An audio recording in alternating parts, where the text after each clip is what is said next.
حضرت جنید بغدادی رحمۃ اللہ علیہ ایک مرتبہ محفل میں بیٹھے ہوئے تھے۔ کسی مرید نے دریافت کیا کہ انسان خود میں کیا اوصاف پیدا کرے کہ اسے اللہ کی بارگاہ میں قرب حاصل ہو جائے۔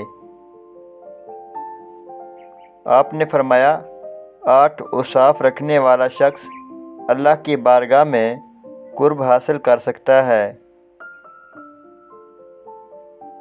سخاوت: حضرت ابراہیم علیہ السلام نے اپنے فرزند حضرت اسماعیل علیہ السلام کو اللہ کی راہ میں قربان کرنے کے لیے پیش کیا۔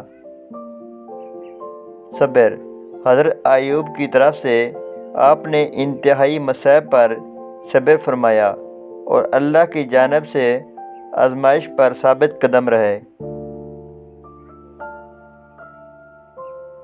خاموشی: حضرت زکریا علیہ السلام آپ نے 3 دن تک لوگوں سے اشارے سے کلام کیا اور اپنے رب کو آہستہ پکارا۔ غربت، سیاحت، گدڑی اور فقر، یہ 8 اوصاف 8 برگزیدہ انبیاء میں سے ہیں۔